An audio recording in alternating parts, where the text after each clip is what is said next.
Hey everyone, Pastor John here with a midweek moment, word from the scripture just to encourage you in your walk with Jesus.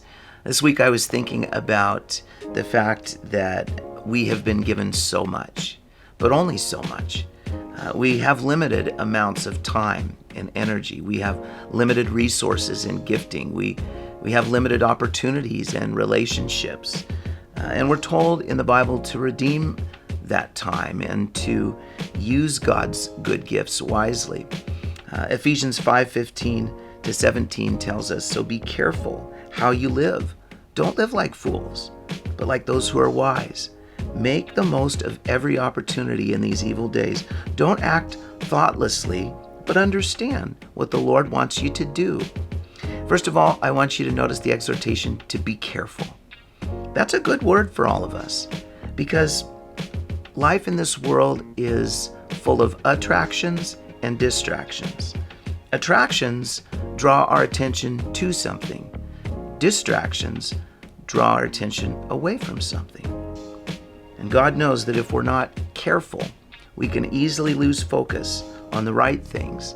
And it happens when we give our attention to the wrong things. As a result, we end up living like fools instead of like those who are wise, and we waste God's good things. For many people, one of the most attractive yet distracting things these days, without a doubt, has to be Facebook or social media in general. I confess to you that until recently, when I chose to take a break from it, I was spending way too much time on Facebook. I was wasting the time that I could have with the Lord in prayer. I was wasting time that I could have with the Lord in His Word. I was wasting time with my family and time that could be spent with others doing things that matter for eternity. Real relationships were being replaced with virtual ones. How unwise, how foolish, how thoughtless. Now, if you've fallen into this trap like I had, let me encourage you, because that's the whole point of a midweek moment. I don't want to discourage you. I don't want to beat you up. I want to build you up. And here's how the Lord has been encouraging me lately. 1 Peter 2, verses 2 and 3, "Like newborn babies, you must crave pure spiritual milk so that you will grow into a full experience of salvation. Cry out for this nourishment now that you have had a taste of the Lord's kindness." If you're a true follower of Jesus, then God has given you a spiritual appetite. Just like babies come into this world hungry, the same is true for spiritual babies. If you've been born again by the Spirit of God, then a spiritual evidence or appetite is evidence of that new birth.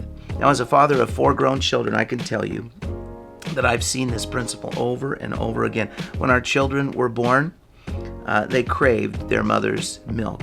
And as they were nourished, they grew and they grew and they kept growing. And it seemed like the more she fed them, the more they grew. And before we knew it, they were teenagers. And it seemed like every time I found them, they were standing in front of the refrigerator or hovering in the kitchen while their mother was cooking a good meal. Why? Because they had tasted of her food and they knew that it was good. And I think that's what Peter's getting at. In these verses, God created us to enjoy good spiritual food and food that satisfies our soul. And if we get into the habit of eating junk food, it can replace real food and our appetite can begin to change. We settle for things that don't really nourish and satisfy our souls.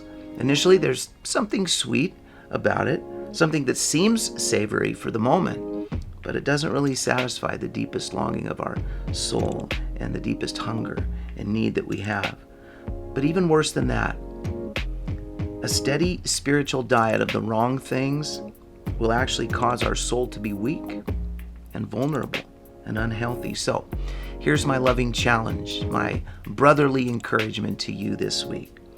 Spend far less time on Facebook and spend much more time with your face in the book, your own Bible.